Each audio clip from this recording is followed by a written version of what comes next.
दर्शक बंधु आज आपण मानंकु कहिबी जे प्रत्येक दिन जदि मनीष किंबा गोटिए घरर नारी एही चारोटी काम करिथांती तांका जीवन रे केबे भी धनर अभाव रही न थाए। ता घरे स्वयं मां लक्ष्मी विराजमान करिवे।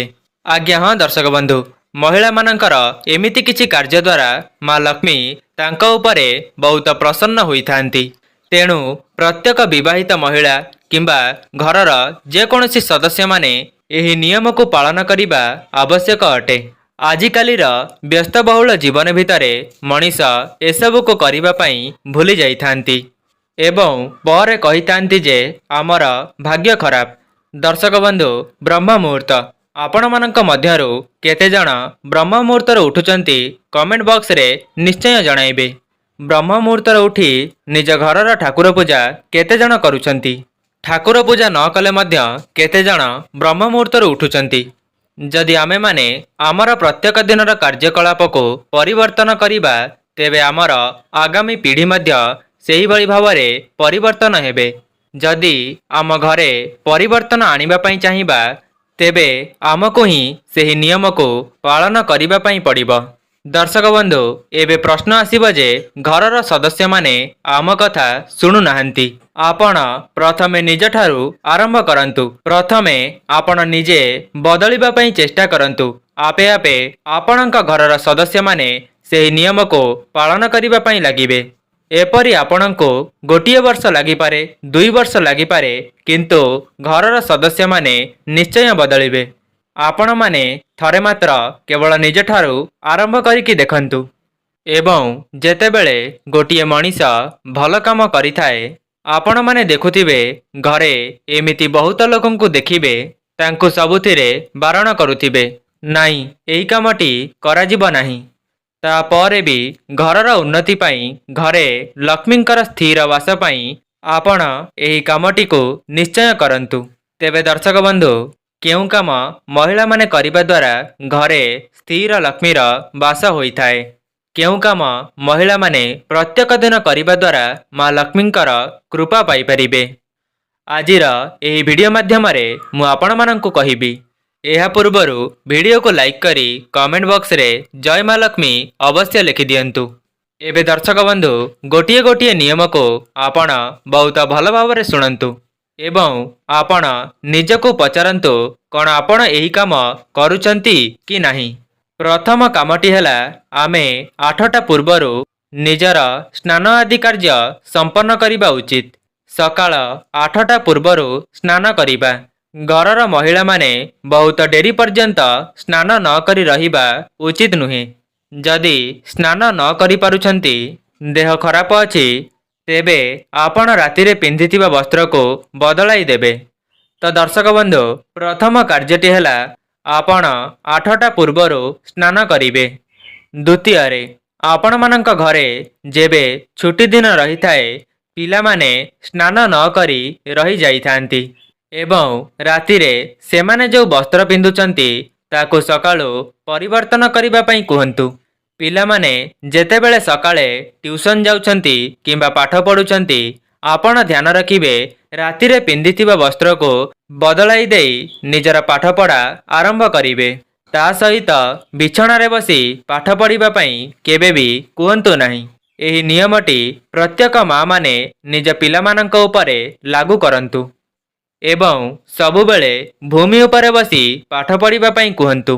पूर्व किंबा उत्तर दिग को मुख करी। घरर समृद्धि केवल टंका आसीबा द्वारा होई न थाए। आम पिलामानंकर उज्जवल भविष्यत द्वारा मध्य घरर उन्नति होइथाए। मु आपण मानंकु गोटिए गोटिए नियम कहूची। जदि आपण माने एपरि करूनाहंती तेबे थरे मात्र एहाकु निज घरे करिकी देखंतु। आपण माने निश्चित भावरे लाभ पाई परिबे। तृतीय नियमटी एया अटे जे आजिकाली आमे समस्ते आक्वागार्ड लगाउछे किंबा बोतल रे पानी भरी करी पी थांती। मु आपण मानंकु एपरि किछि जागा कहिबी जेउठारे पानी भरी होई रहिबा द्वारा घरे केबे भी धनर अभाव रहिब नाही। प्रथम रे आपण माने निज घरर मुख्य द्वार रे गोटिए कलश सबुबेले निश्चय बसाइबे। द्वितीय रे आपण माने आपणक रोषेई घरे कौनसी भी गोटिए पात्ररे जलको भरी करी रखिबे। सेही पात्रर जलको आपण व्यवहार करुथिबे एवं तापरे पुणी थरे भरी करी रखि देउथिबे। रोषेई घरे भी गोटिए ढाल पानी सबुबेले निश्चय रखिबे। तृतीय जगहटी हेउची आपणक घरर ठाकुर घर। जदि आपण माने ठाकुर घरर उत्तर पूर्व कोणरे रातिरे शोइबा समय रे गोटिए ढाल पानी निज रोषेई घरे रखिकरी ताको घोड़ाई देबे एवं सकाळु सेही पानी को निज घरर चतुर्पार्श्वरे निश्चय छिंचिबे। एपरी करिबा द्वारा घरे धनर अभाव रही न थाए एवं घर नकारात्मक शक्ति दूरेई जाइथाए। एही नियम प्रत्येक गृहिणी माने जदि करुनाहांती तेबे थरे मात्र परीक्षा करी देखंतु। चतुर्थ नियम, जेउ घरे भगवत गीता, भागवत, हनुमान चालीसा एवं सुंदरकांडर पाठ करा जाए सेही घरे केबे भी दरिद्रतार प्रवेश होई न थाए। एवं ता सहित सकाळ समय रे एवं संध्या समय रे घरे भजन लगाइबे। गोटाए भजन लगांतु पछे आपण निश्चय लगांतु। एहा आपणक घर प्रति गोटिए सकारात्मक ऊर्जा निश्चय आनिब, जहाद्वारा आपणक घर को सकारात्मक ऊर्जार प्रवेश होइथाए। आपण निजे ही अनुभव करिवे आपणक घर को केते मात्रारे सुख मिलिबाकु जाउछि एवं आपणक घरर उन्नति केते मात्रारे होउछि। दर्शक बंधु, परवर्ती नियम हेउछि निज घरर मुख्य द्वार। स्कंद पुराण, पद्म पुराण एवं शिव पुराण रे लेखा अछि जे माँ लक्ष्मी आम घर को 7 थर आसी थांती एवं मुख्य द्वार सामनारु ही फेरी करी चली जाई थांती। प्रत्येक दिन गृहिणी माने पूजा करिबा समय रे किछि आसु किंबा न आसु महालक्ष्मींकर गायत्री मंत्र प्रत्येक दिन पाठ करंतु। आपण जेउ भी कार्य करुथिले मध्य एही मंत्र को बारंबार जप करंतु।